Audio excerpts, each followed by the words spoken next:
So this is our second shiur in a series on the German Jewish philosopher Franz Rosenzweig, specifically looking at his return to Judaism, which was a profound event not only in his life, but really, I would say, in the historical life of German Jewry in the early 20th century. We learned a little bit last week about what makes Rosenzweig such a fascinating persona, his brilliance, his precociousness. We learned about what it was like to grow up as a German Jew in that time, particularly in an assimilated family. There was a sense you were Jewish, but there was also a sense that people didn't really know what that means. German Jewry, liberal, reformed German Jewry, was pretty assimilated. They were, for the most part, 3-day-a-year Jews. That's how Rosenzweig lived his life growing up. But at the same time, they lived in a society in which Jews had yet to really become full participants. So they were in this very unusual transition moment, like I said, where they were very much German, but also very much Jewish, even if they didn't know quite what that means. We left off last time when Rosenzweig was in his mid-20s. He'd finished his doctorate. It was, as I said, in philosophy of history, focusing on Hegel's theory of the nation state. And at that point in his life, he wasn't really sure what was going to be in store for him. As I mentioned last time, because he was a Jew, he knew that he could not get a position as a professor. Jews were barred for the most part from professor positions. So you have this brilliant academic, right? He's in his mid-20s and he almost doesn't really know what to do with his life. He had thoughts about potentially being sort of an independent scholar. Maybe he'd work for his father. His father had a factory. As I said, he comes from a pretty well-off upper middle-class family. But it's clear that he doesn't quite know what to do with his life. And if you remember, we also ended last time with Rosenzweig engaging in an argument with his parents about his cousin converting to Christianity. His parents thought this was a betrayal, right? What Jewish parent could ever condone the idea of somebody in their family converting out? But Rosenzweig was okay with it. As we saw, he is somebody who values and respects religion and God. If his cousin has found that in Christianity, then good for him. He shouldn't stay Jewish just to keep his parents happy. So where does this leave Rosenzweig? Well, as I said, it's not quite so clear. He's sort of betwixt and between. But we do know this: Judaism is not a living reality for Rosenzweig in his life. Today, what I want us to do is we're going to focus on Rosenzweig's almost conversion to Christianity in 1913. But before we do that, I want to explore sort of two questions to help us better frame sort of where is he as we go into this. So one of the things that's interesting to keep in mind about all this, up until now, we've been framing the conversation in terms of whether or not Rosenzweig is going to be a Jew or whether or not he's going to be a Christian. But there's something else we have to keep in mind here. When the Jews in modernity faced a crisis about their identity, right? Do they remain Jewish? Do they try to become part of the broader culture? This is a crisis that exists, again, throughout the Jewish experience in Western Europe, Central Europe, Eastern Europe. But what's important to keep in mind is it's not that the alternatives typically were only stay Jewish or convert out, right? When we think about the Jewish problem in modernity, there was a classic answer that the Jewish people came up with, separate from assimilation. And that's called Zionism, right? In many ways, Zionism came into existence to provide a solution to the Jewish problem, right? The great Zionist thinker, Ahad Ha'am, writes in one of his most important essays that there are two questions that face the Jewish people, two questions which Zionism seeks to address: the problem of the Jews and the problem of Judaism. The problem of the Jews is the problem of anti-Semitism, primarily an issue in Eastern Europe. Jews are potentially under vicious attack. They're not being allowed to participate in society. They're poor. They're suffering. Zionism was an attempt to provide an alternative for them in the land of Israel, in which they could build proper lives for themselves. That's the problem of the Jews that Zionism was seeking to solve. But as I said, there's another problem. That's the problem of Judaism. right? When Judaism enters modernity, it's not clear what its future is going to be. And Zionism also thought to address this too, right? The Jews can move to the land of Israel and they can build a new cultural existence for themselves, right? To be a people, you have to have a land, a language, and a culture. And Zionism was going to allow that. And if there was a question about what the Jewish people are, right, then the answer to what Zionism was proposing was that the Jewish people are a nation. They're a nation like the French, like pick any number of nations throughout the world, right? And nations that deserve to have their own state. That's what the Jews are. They're not a religion, right?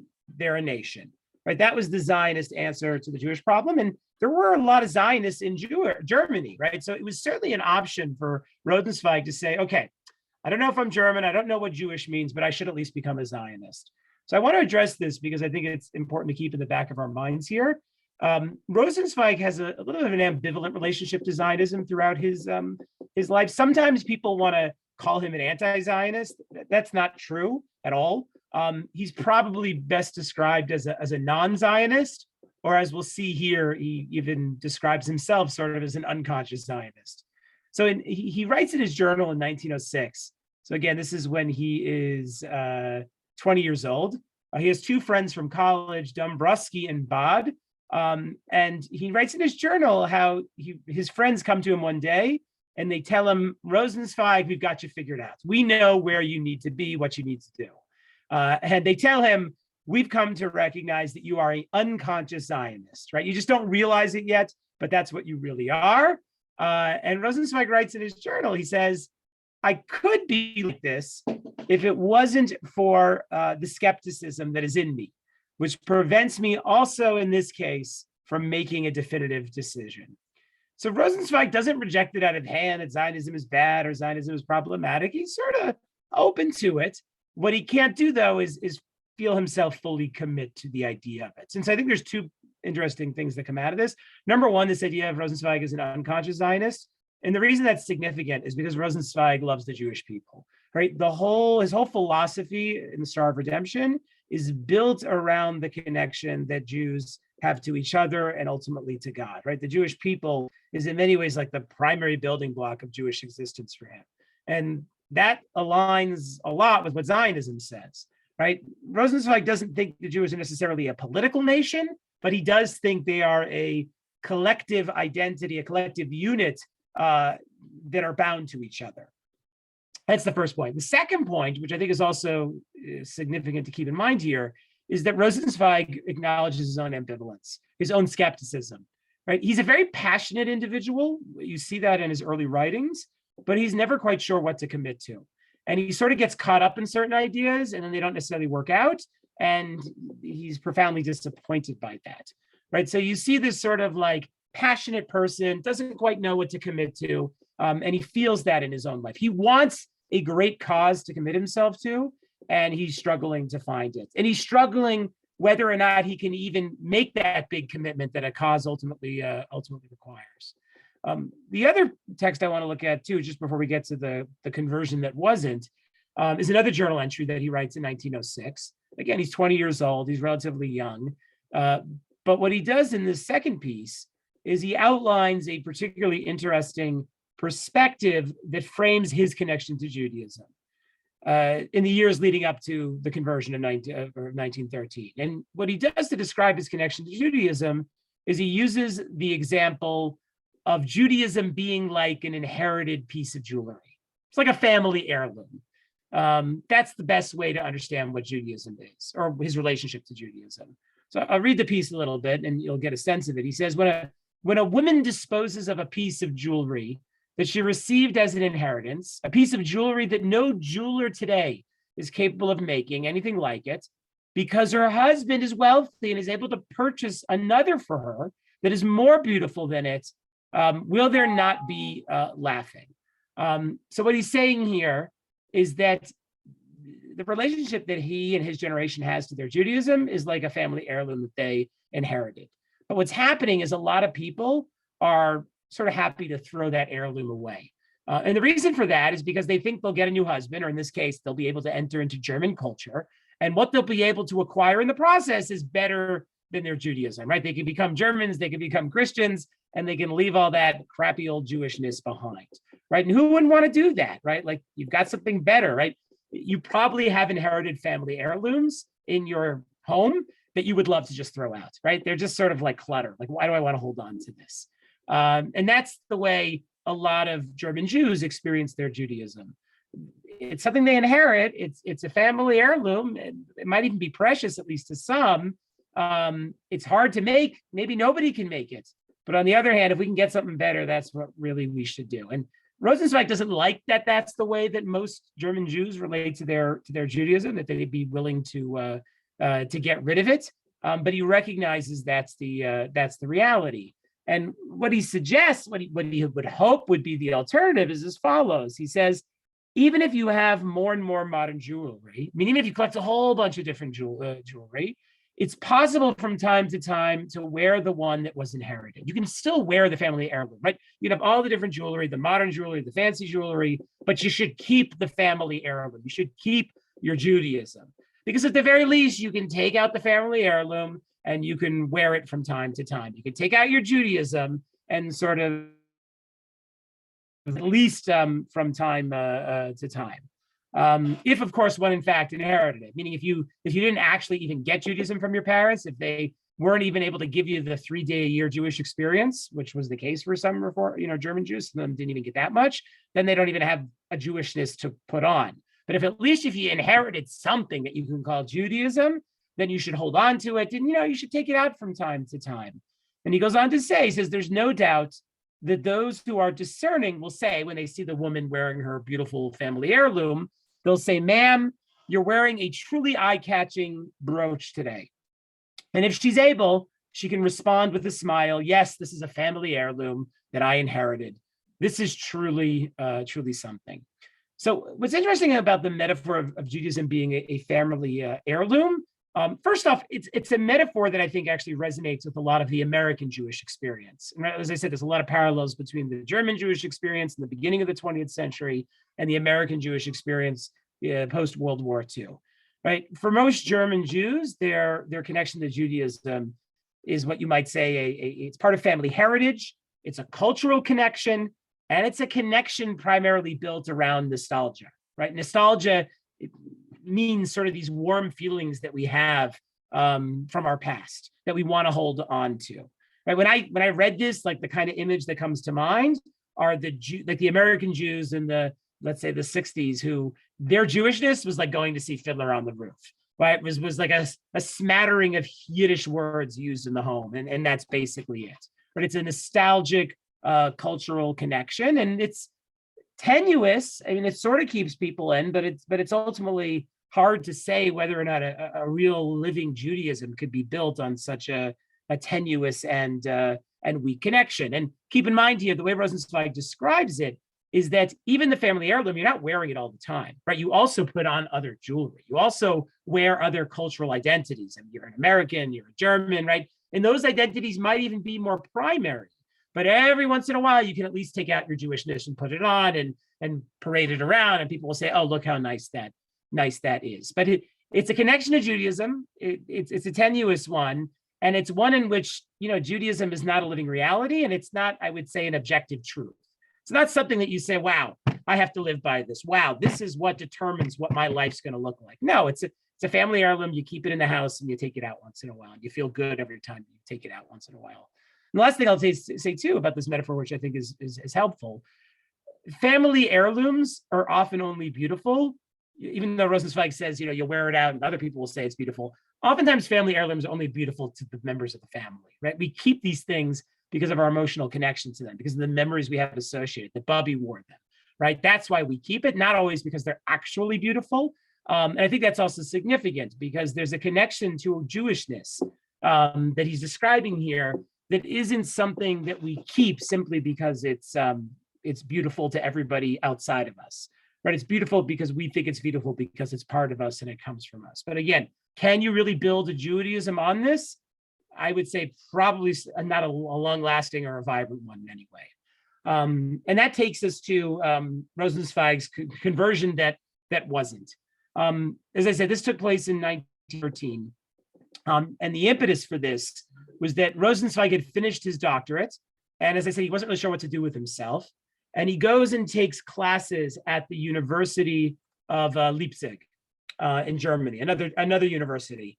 And while he's there, he takes classes with a young professor, a rather brilliant young professor, whose name is Eugene Rosenstock. And Eugene Rosenstock, his technical background in academia is in law, but he basically has the freedom to kind of teach this sort of mix of law and philosophy and theology, and he kind of weaves it all together in his classes. And it has great appeal to Rosenzweig because his own philosophical thinking also weaves all these different strands together. And Rosenzweig is very, very. And what's also interesting is that Rosenstock has converted. And in fact, Rosenstock is 2 years younger than Rosenzweig. Part of, I think, what makes their relationship interesting encounters Rosenstock, and Rosenstock has all for himself, but that Rosenzweig is not even sure he's going to. And Rosenstock is even younger than him. And if it's sort of unsettling when you meet somebody who's like more accomplished than you, even though something about the relationship the two have that is, but also deeply, deeply unsettling. And the two will maintain a relationship throughout their lives, a very interesting and rather extraordinarily complex relationship. So when Rosenzweig is in Leipzig, he's taking classes with Rosenstock. He has other close friends that are there too. And he finds himself one night, I believe in July of that year, in conversation with Eugene Rosenstock.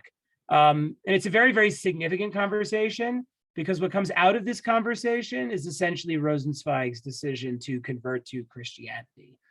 So it's difficult historically to understand exactly what took place in this conversation, and you kind of have to reconstruct it from the later writings of Rosenzweig and others who are the few handful of people that were there. Besides Rosenzweig and Rosenstock, there were a couple other people who were there, but you can kind of get a sense, why was it that this nighttime conversation was so powerful for Rosenzweig and ultimately so unsettling for Rosenzweig? It really brings about what we would call an existential collapse for Rosenzweig, or a psychic collapse, an existential crisis.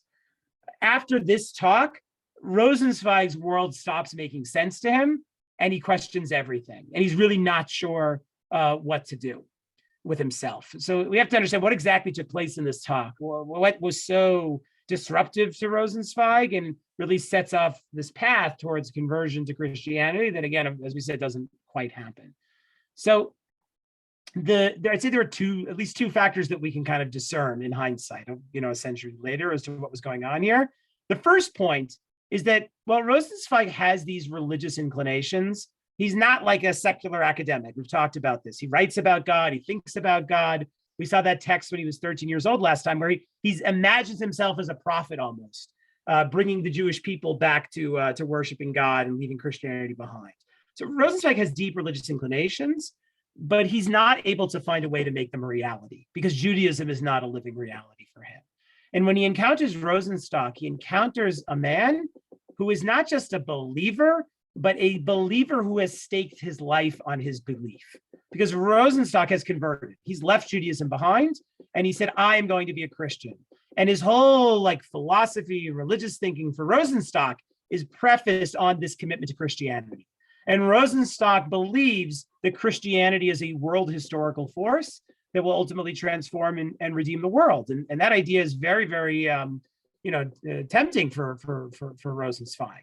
And reflecting on it, Rosenzweig describes it as follows. He says, during our conversation that night in Leipzig, when Rosenstock forced me to step by step from my relativistic position into a non-relativistic one, I was at a disadvantage from the start, since I myself had to admit that his attack was justified. So I want to unpack this a little bit. Remember we said before how Rosenzweig was even described, his friend said, you're an unconscious Zionist, and Rosenzweig said, well, I could if I could. I wish I could, but I'm always kind of skeptical. I'm always kind of ambivalent. If you're somebody who's a little bit skeptical, a little ambivalent, and then you meet somebody who is this passionate, committed believer, and they're a believer exactly about the things that you want to believe in, it's like a rather profound and oftentimes unsettling experience, right? How is it that they can believe so strongly when I am so struggling with my belief? And when Rosenzweig describes his belief as being relativistic, it makes sense. We just saw that whole text about the Judaism as an heirloom, right? If you believe Judaism is, again, just an heirloom that you can kind of take on and take off, and there are other pieces of jewelry you can put on, Germanness or whatever else, and you don't live in a world in which you feel you have a binding objective truth that gives purpose and meaning to your life, right? What you feel you live in is a relativistic existence, right? Some days I'm Jewish, some days I'm German, some days I'm American, sometimes I do this, sometimes I keep kosher, sometimes I don't, sometimes I go to shul, sometimes I don't, right? Like, your life isn't animated by these truths that give your world a sense of firmness, right? This is who I am, this is what I do, this is what I believe in, this is what I'm committed to, this is what I'm going to sacrifice for.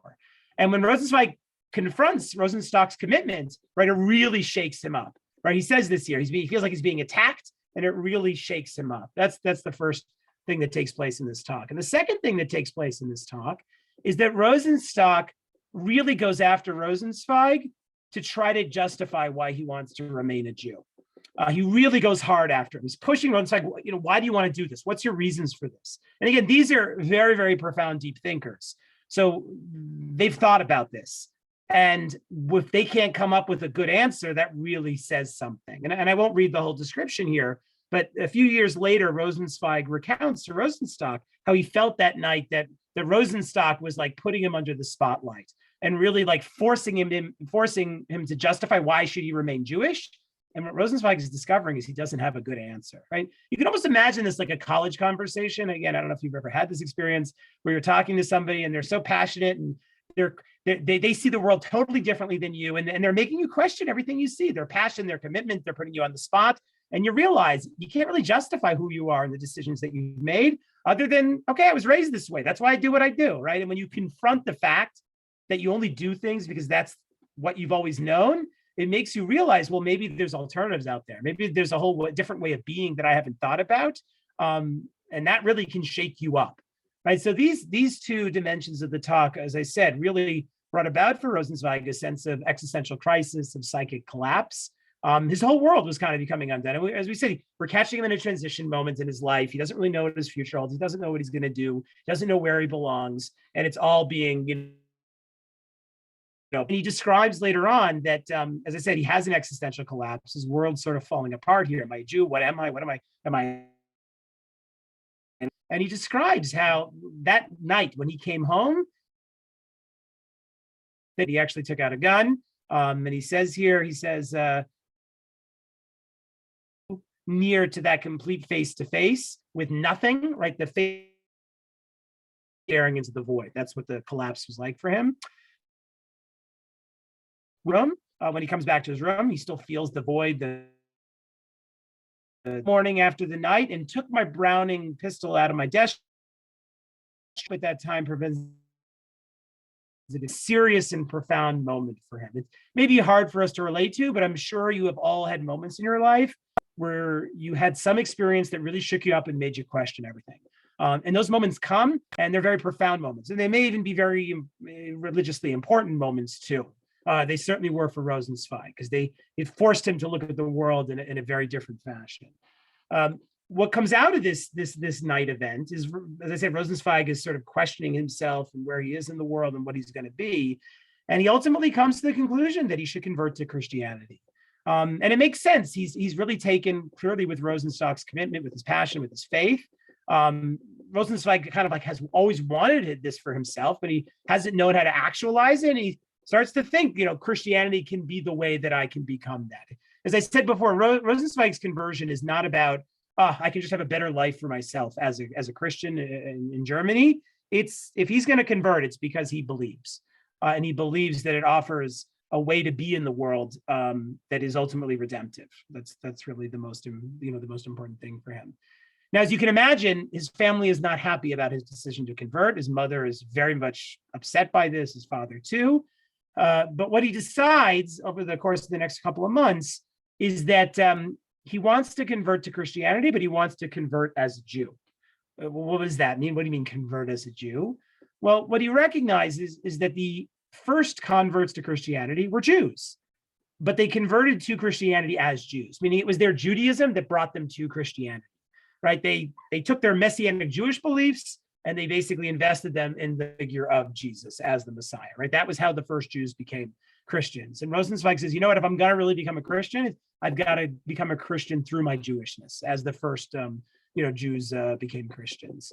And he writes here to Rudy Ehrenberg, who was one of his cousin, who was also in that talk with him with Rosenstock. And he describes it as follows. He says, I begrudge the church its scepter, realizing that the synagogue bears a broken staff. He says, I used to be jealous of the church, right? There, Christianity is this world historical force, and Judaism has a broken staff. We're basically a minority who has no real say or involvement in the course of events that take place. He says, you saw how on this assumption I began to reconstruct my world. In this world, there seemed to be no room for Judaism, right? There's just no living vitality Judaism for them in Germany. In drawing my conclusions from this, I made a personal reservation whose importance to me you know quite well. I declared that I could turn Christian only qua Jew, only as a Jew, not through the intermediate stage of paganism. Meaning I can't like give up Judaism and then become a Christian. I've got to become a Christian through Judaism. I consider this reservation purely personal, and you approved of it, remembering early Christianity. In this, you were correct. The mission to the Hebrews, meaning the church's mission to try to convert the Jews, actually rests on this basis, which I had thought purely personal, and urges that the Jew remain faithful to the law, even during the period of preparation and up to the moment of baptism. Right. So Rosenzweig believes that he's going to convert to Christianity, but he's got to do it as a Jew. And what that means practically is he's going to go to high holiday services one last time. He's going to go to Rosh Hashanah and Yom Kippur one last time, and then after Yom Kippur, he's going to convert. Right? It's a very powerful image. I mean, there aren't too many Jews in the history of Judaism who have said, "I'm going to go to shul one last time before I convert," to really determine if this is the right thing. And I think what's even more fascinating, not just that Rosenzweig wants to go to shul one last time. I'll point out, shul is very important for Rosenzweig. Synagogue is maybe for him the central Jewish experience. It's the only real Jewish living experience he knows, and he invests it with a lot of meaning. But I think what's fascinating here is that for most Jews who would want to leave Judaism, if they went to shul one last time, it's probably unlikely that shul was going to do a lot for them. I mean, I love shul. I was a shul rabbi for a long time. I believe in shuls. You go to shul, it's not usually the case that something magical happens. So the fact that Rosenzweig goes to shul, the Rosh Hashanah Yom Kippur one last time and decides to remain Jewish is like a really fascinating thing. And we'll try to understand a little bit why that might be. Why is it that experience was important to him?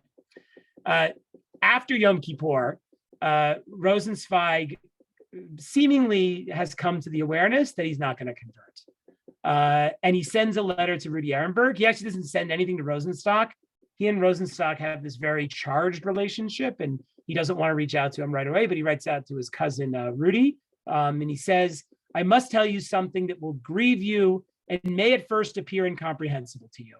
After prolonged and I believe thorough self-examination, I've reversed my decision. It is no longer seems necessary to me, and therefore being what I am no longer possible. I will remain a Jew, right? What he basically realizes at some point over the preceding weeks is that he is a Jew, and that means he's got to stay a Jew. That's the conclusion that he's come to. He knows it's going to upset his cousin and his friends, his close friends, who are all converts basically now to Christianity, but he has come to the conclusion that he is going to remain a Jew. Now, this raises, or I should say, inspires a lot of speculation. What is it that happened to Rosenzweig, either at holidays or in the weeks preceding, that led to this change? Who was a student of Rosenzweig towards the end of Rosenzweig's life in Germany, and a well-known professor of Brandeis for many years, he collected many of Rosenzweig's writings, translated them from German to English, and Rosenzweig had some profound event happen to him on Yom Kippur, right? That there was something that happened to Rosenzweig during the Yom changed everything for Rosenzweig, right? There was some magical moment, quasi-mystical moment in which, the heavens opened up and Rosenzweig realized, I believe in this, I have to be a Jew. Now, the problem with this approach is that Rosenzweig never talked about such a thing. He never wrote anywhere that he had this profound experience on Yom Kippur. There is a description in the Star of Redemption about Yom Kippur, which is very profound and all about connecting with God and with the Jewish people.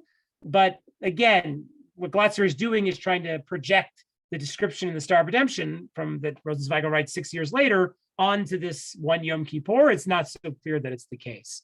And I think for me, at least, the clearest evidence that nothing magical happened on no awakening, no transformative moment happened for Rosenzweig and Yom Kippur is because when Rosenzweig enters into dialogue with his friends about his experiences and his decision to stay a Jew, he never mentions it.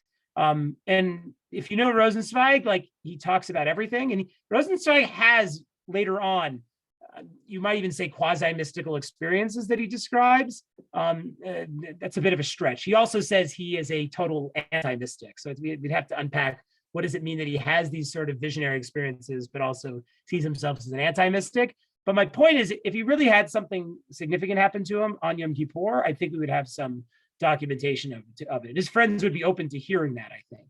But that's not the case. What seems to happen over the course of the preceding weeks is Rosenzweig comes to a new understanding about his relationship to Judaism. And I have to presume that his experience in the synagogue, that those high holidays help cement that understanding about what it means to be a Jew. Because clearly his understanding about what it means to be a Jew now is different than it was before, because he realizes that he can be a Jew. And again, we have to understand, what does that mean, that he can be a Jew, where he couldn't feel like he could be a Jew before? What's interesting is Rudy's response. Rudy writes actually a very thoughtful letter to his cousin.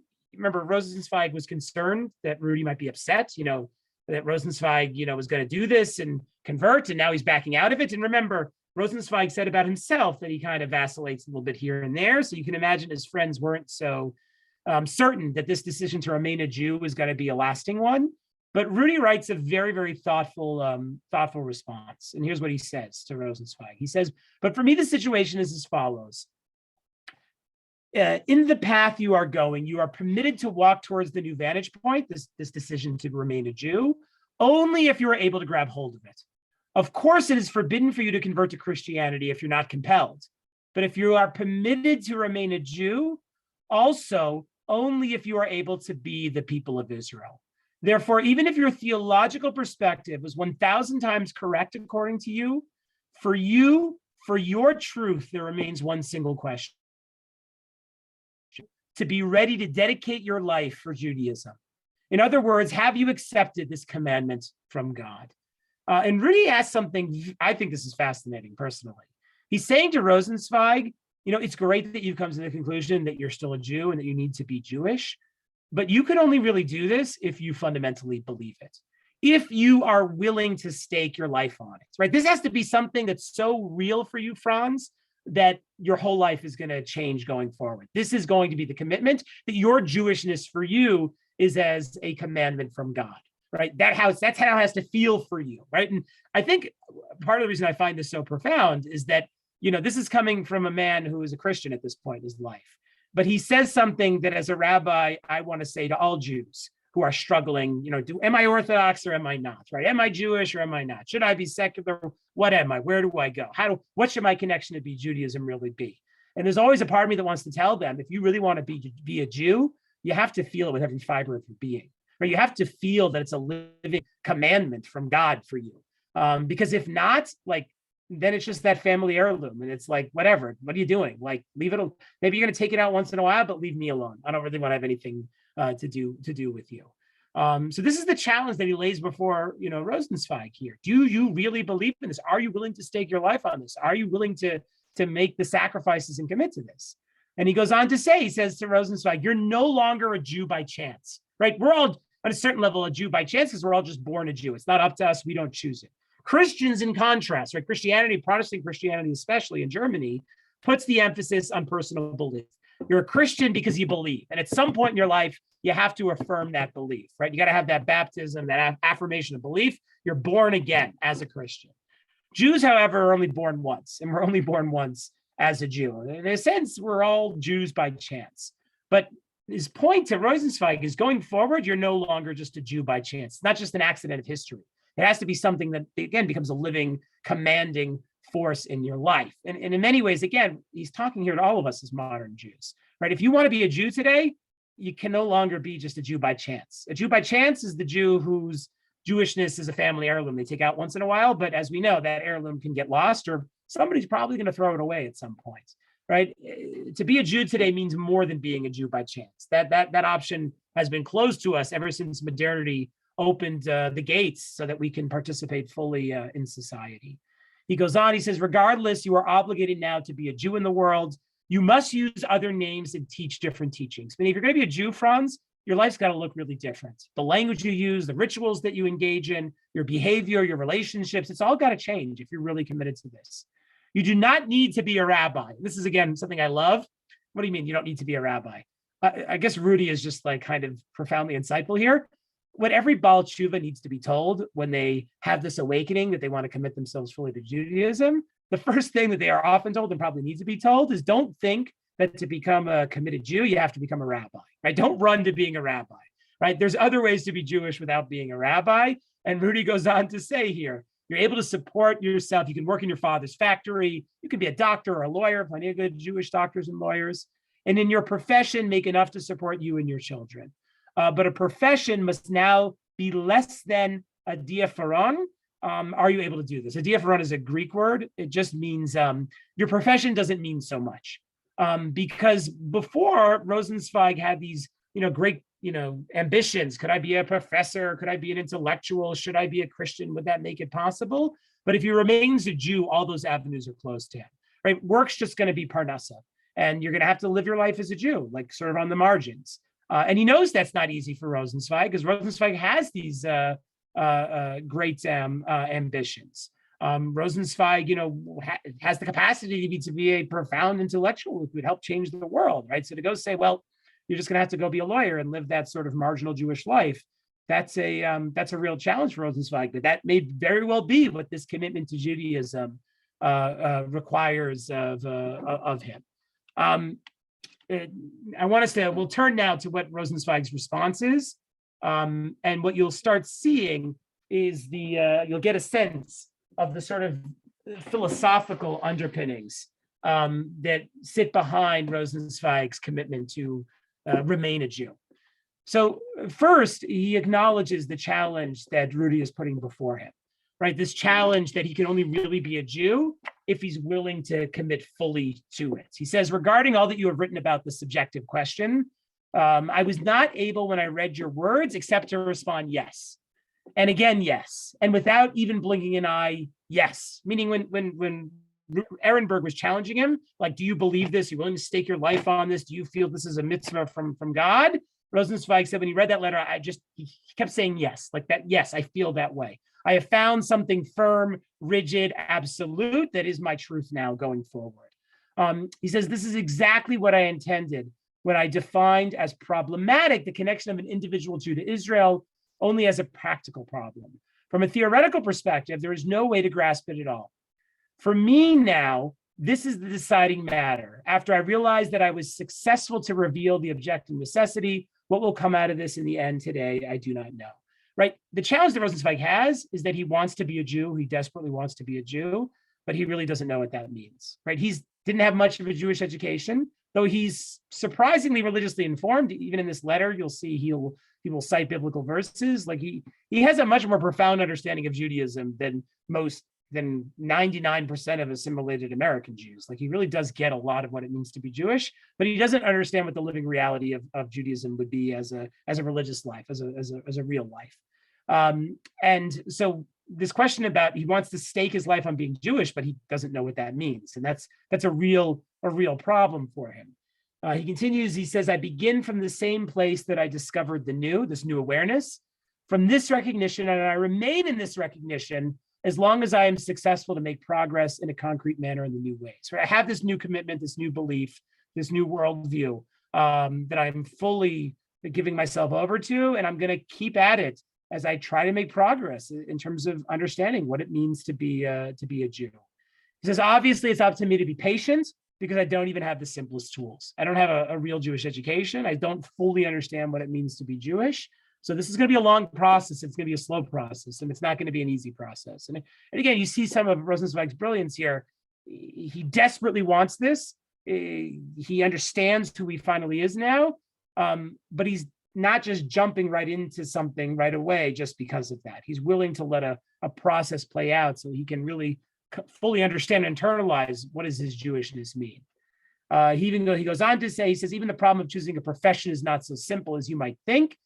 It in itself is part of the objective array that is planned now with me. And specifically when I anticipate the power that is within me to gradually concentrate on all that is inside of me, right? It's hard to translate the German here. I don't speak German. This is a translation from a Hebrew translation, my translation.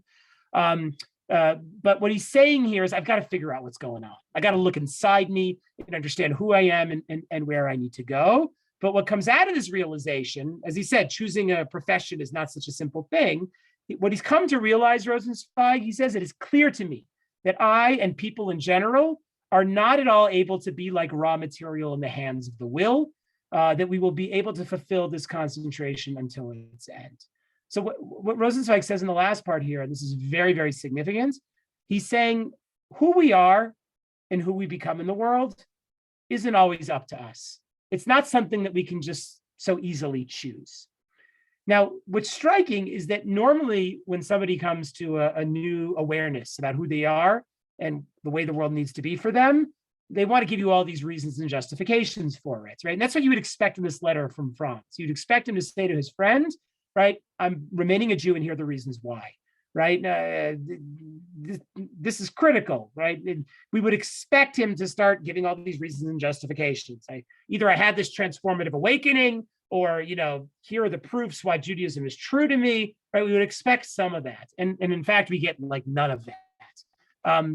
Franz's decision to remain Jewish is not what we would call necessarily a rational decision. There's no proofs, no promises of a better life ahead for him, right? Which is what Bali Tshuva often will talk about, right? I'm going to become Jewish. My life's going to become so much better. If anything, Rosenzweig is aware that by his commitment to Judaism, his life might become a heck of a lot harder. And as he says here, we are not raw materials in the hands of the will. We don't always get to choose our destiny. Sometimes it's chosen for us. And I want to point to an example here because it's very prominent in Rosenzweig's own thought, and that's the idea of love. Love is essential for Rosenzweig. For him, the primary metaphor through which we understand revelation is love. And the reason for this is that love enters our lives and it transforms us. It transforms the whole way we look at the world. That's just like a given if you've had the blessing of experiencing it. And as we all know, we often don't get to choose those who we love. And the challenge ultimately is about just simply learning to accept it, right? We fall in love, ideally, right? We fall in love. It's out of our control. Yet it becomes the determining reality. We like to think we're rational people. We like to think we're going to plan our lives out. I'm going to go to college. I'm going to become this. I'm going to do that. And those are the rational decisions that will shape our lives. But in truth, the things that most shape who we are, like who we love, is almost never really up to us. Like I said, we don't get to choose it. It just happens and we have to accept it, right? Our spouses, maybe we have some choice there, but I'll point out our children, right? God willing, we love our children. We don't choose our children. They come into this world as they are. And it's one of the hardest things as a parent. And we love them. We love them desperately. And their existence, our love for them is a profoundly shaping force in our lives. And our challenge is often simply learning to accept it. And for Rosenzweig, what's clear that he is a Jew and that this fact, this hard fact, this objective truth is going to shape his life. And he's just going to have to accept it. And while he doesn't use the language of love here, if you look at Rosenzweig's other writings, it's very clear that he has fallen in love with his Judaism, or he's at least recognizing that it's always been there and it's a part of him and he just can't let it go, right? That's what we learn when we love people, right? Is that they become a part of who we are, right? The decision to love someone is basically to give them permission to camp out in our soul. And he's come to realize that his Judaism is a part of his soul. He loves it. It's part of him and he can't escape it. It's inextricable for him. and therefore he's got to remain a Jew. I think that's very much at the heart of what's going on here for him. It's not a rational decision made through proofs because he's seen the better, he's seen the light of what a Jewish life can really be like. God has spoken to him. None of that. He realizes that he is a Jew. That fact has entered his life in a way that he just cannot escape. And his connection to Judaism, he can't get rid of. Right? This is the moment where Judaism is no longer an heirloom you can take off and take on and throw away. It is who you are. It's inside you. It's not something you can take on or off. Now, Rosenzweig goes on in the letter here to describe a bit about Judaism's relationship to Christianity, because again, his friends are all Christian. And he wants to engage with them about what is going to be the Jewish-Christian relationship. It's very, very important. Rosenzweig, in many ways, is at the forefront, you might say, of interfaith dialogue, even though he wouldn't call it that. That's essentially what he's doing as he's trying to establish the grounds of his Jewishness and how it relates to Christianity. And he has a very complicated understanding of Christianity. I'll be honest. He thinks Christianity is a world historical force, that it's carrying out, God's mission in the world. That is a Jewish idea in some ways. The Rambam himself says in the Mishnah Torah that Jesus and Christianity is helping lay the groundwork for redemption, because it's getting out, God's word, Torah revelation to all of humanity. It's helping bring the pagans, the idol worshipers, closer to God. And Rosenzweig takes that idea and really, sees it as a reality in his own time. That Christianity is doing God's work. They're helping prepare the world for redemption, even though he as a Jew can't be part of them with that. So he goes on here to describe that Judaism doesn't need to dramatically change in the modern world, because what makes Judaism Judaism is the fact that it just keeps going, right? Just as Franz has discovered, he can't escape his Judaism, that it somehow just persists, its presence in his life just continues no matter what, right? That he's drawn to it and he keeps being drawn back to it. That's in many ways the essence of what it means to be a Jew, that it's this fact in your life. We don't always know what it means or where it's going to take us, but we can't escape it, and we find ourselves returning to it once again, right? Christianity imagines itself as progressing into the future. It's like a linear event, right? It just keeps moving forward, progressing. The metaphor Rosenzweig would use, when the river of time takes Christianity and humanity forward, Jews are standing still, and they're standing on the banks of the water as the waters pour forward. We stand still. We maintain our relationship with God. We maintain the mitzvot. We maintain the covenant no matter what. We can't escape from it. And that often means putting us out of step with everything that's going on around us. To be a Jew for Rosenzweig is to be out of step with history, right? Always, everywhere, right? That was true at every stage, right? It was true for Abraham. He was out of step in Ur Kasdim. It was true for Yosef, out of step in Mitzrayim. It was true for the Jews, even when they were in Israel, they were out of step with the rest of the Middle East, right? That's always the case. We're always not quite in our place. We're always out of step. Everybody's doing their thing. History, culture is deciding this is the way things need to be. And the Jews are always not quite there, right? Because we're marching to our beat, essentially. And what Rosenzweig describes here is what's at the heart of Jewish thinking is this idea of return. You see here the third paragraph on the screen. He cites the Mishnah. He says the Mishnah, that same creation that Judaism brought into being as a new foundation, meaning the Mishnah codified in 400 CE after the destruction of the Second Temple, right? The Mishnah is part of this foundation of what becomes what's called in academia rabbinic Judaism, right? It's the foundation of the oral Torah, and it becomes the platform for Judaism going forward. But it was never intended to be a new beginning, right? It's actually inherent in the name itself. Mishnah means repetition, right? And it means return, essentially, right? You're returning back, right? The Mishnah is a return back to the Torah. That's what he says here. It was intended in actuality only to be a return, only to be a tshuva. This is the meaning of the name Mishnah, a return to the Torah. The entire Talmud serves to prove that this is true, right? Because if you learn the Gemara, what the Gemara does all the time is returns to the Mishnah, but what it always tries to do is return the Mishnah back to the Torah, right? What is the biblical proofs for the Mishnah? What's the biblical proofs for these elements of the oral Torah? We have to tie it back to the Torah, right? What he's describing here, he's introducing is this idea of return, of tshuva, and that all of the Jewish tradition is about return. As I said, Mishnah means repeat. The oral Torah as a return to the written Torah, the Gemara as a return to the Mishnah, to link the oral Torah to the written Torah, always returning. And of course, in the process of returning to the Torah, Jews always add to it, because when we come back to it with something new, because as much as we stay in place, right, the world changes around us, and we bring that to the Torah in our return. That's why for Rosenzweig, the return to Judaism is not just something people do who didn't have much of a Jewishness. For him, this idea of return is central to the whole idea of Judaism itself. We keep returning to the Torah, right? We have this repetitive nature to ritual practice. We do these mitzvot all the time, over and over again. We pray 3 times a day, right? It can feel a little crazy at times. Just keep doing the same thing over and over and over again. But that's what it means to be a Jew. We keep returning to the Torah. We keep returning to God. We keep returning to each other. We can't escape each other, right? There's this OCD, this obsessive compulsive nature to it. And you see this in the most like basic examples of Jewish life, right? You go to shul every Shabbos. And what do you do every Shabbos? You hear the parsha being read. You hear the repetition of the parsha week after week, year after year, over and over and over again. You keep coming back to it. You keep returning. And that's what Jews do. We sometimes become distant, but we always return. If, as Rosenzweig says here, we feel that inextricable connection that we can't escape from. There's Jewishness that's both part of us, but also bigger than us, that we simply cannot escape, no matter how hard we try. In this idea of the return, the repetition, Rosenzweig also connects to this idea of stuckness, that we as Jews are stuck. And the Christians hate this about us, he notes, right? Jews are called in the Torah am kshei oref, that we are a stiff-necked people. And when God says this about the Jews, he doesn't really mean it as a compliment most of the time.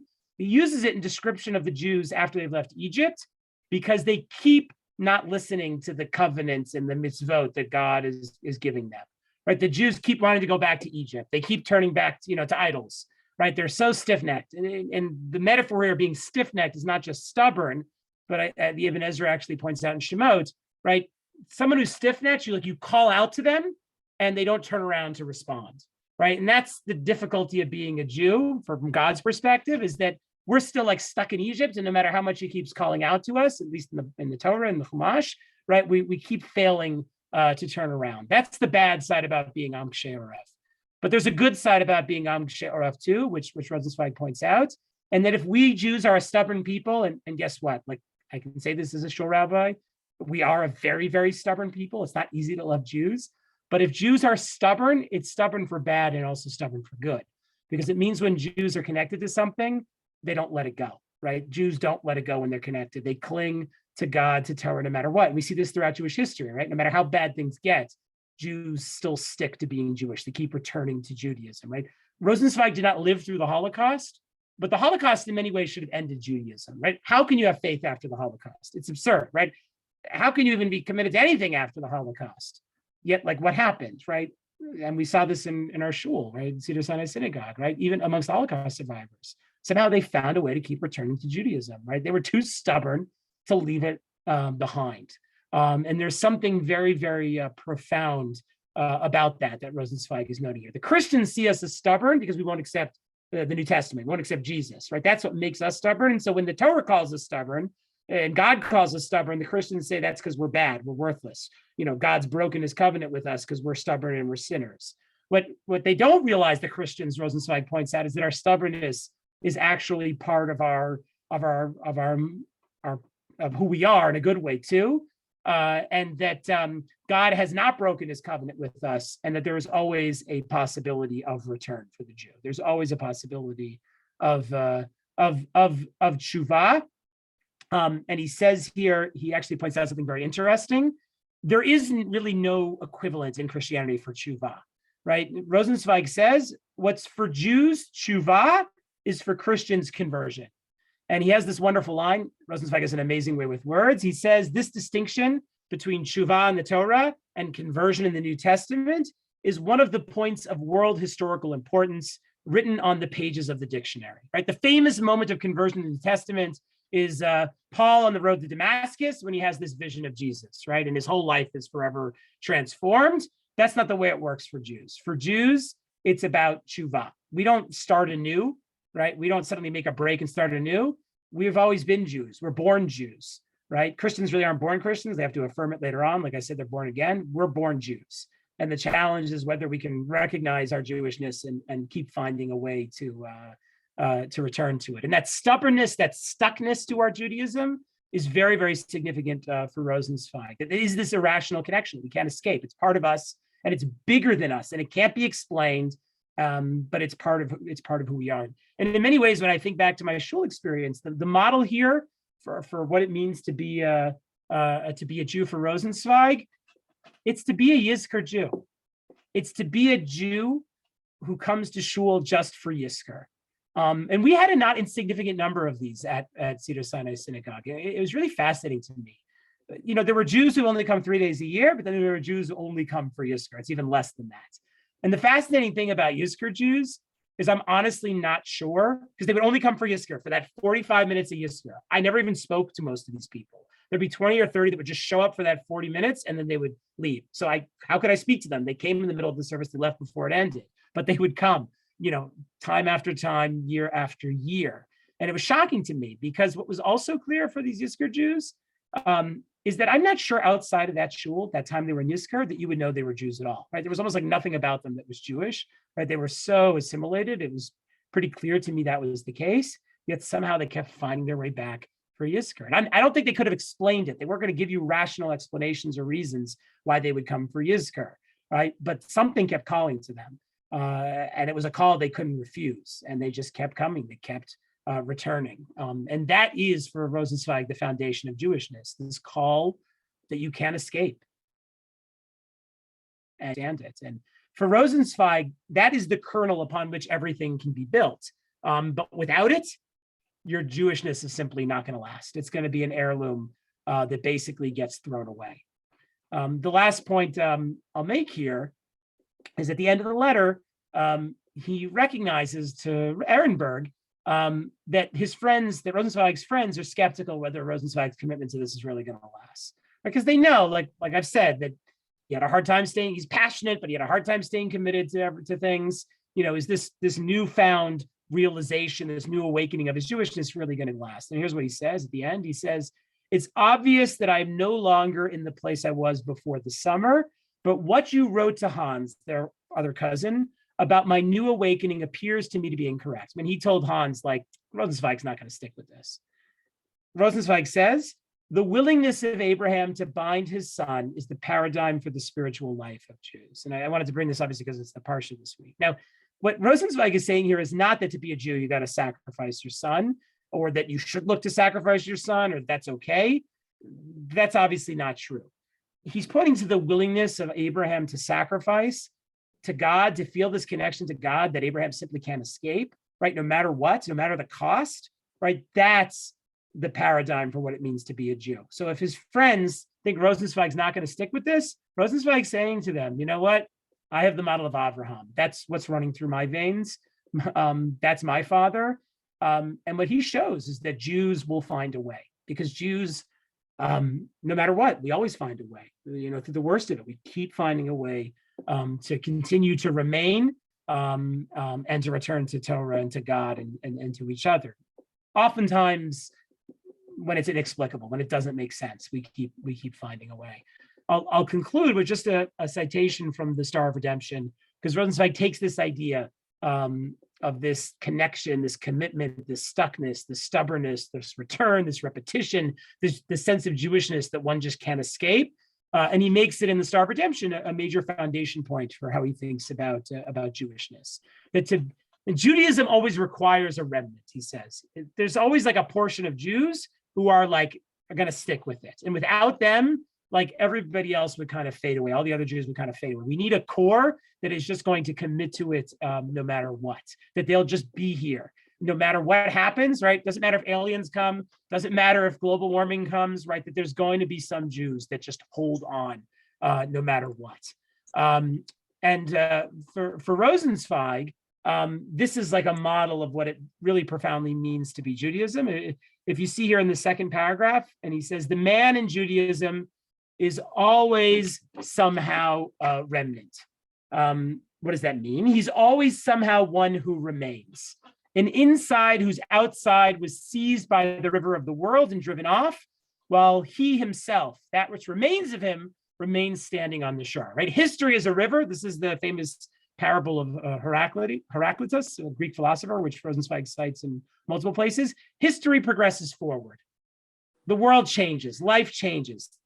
We know this, but somehow Jews aren't carried away with that flow of time, right? Because if we were carried away with the flow of time, we would either evolve or die, right? Somehow the Jew remains. And there's elements of us that get carried away with the river, right? Not every dimension of Judaism at every point in history is still with us. There are a lot of dimensions of Judaism that are transient, right? There are things that we think are central to Judaism today and to our Jewish identity. They will not be here in 100 years, right? That's just part of it. But there's always a core. There's always an element that remains. There's parts of us that get stripped away, right? And you can think here almost, you can hear the Rosenzweig talking about his own collapse, right? There's a moment of collapse for Rosenzweig where everything he thinks matters to him falls away. His Germanness, his pursuits in academia, right? His intellectual passions. In the wake of his talk with Rosenzweig, all of that falls away. And when everything else falls away, what does Rosenzweig find left over? He finds his Jewishness. He says there is something waiting in him, in the Jew, and he has something in him. He may call by different names what he is waiting for and what he has, often scarcely able to name them, right? Our connection to our Judaism, you can't even put it into words. We don't even know what it is a lot of the time. But there is a feeling in him as if both that having and that waiting are joined most profoundly together. And this is precisely the feeling of the remnant, which has revelation and awaits salvation, right? That's what it means to be a Jew at the end of the day. So we're going to come back to these ideas because again, they're deep and they're complicated, and Rosenzweig explores them from many different angles. But for our purposes, what we have to understand is what Rosenzweig experiences after this collapse, after this existential crisis, after his world is basically falls apart on him. He recognizes what's left, and what's left is the simple fact that he is a Jew. And now he has to understand what that means. But what he recognizes is that his Jewishness is something profoundly real to him, something profoundly God-given, and it can serve as the foundation for a living, vibrant Jewishness, even if he doesn't quite know what that means yet.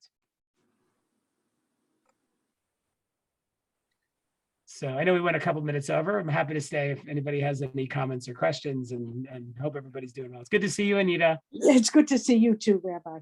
Thank you. I enjoyed it. Took away some ideas.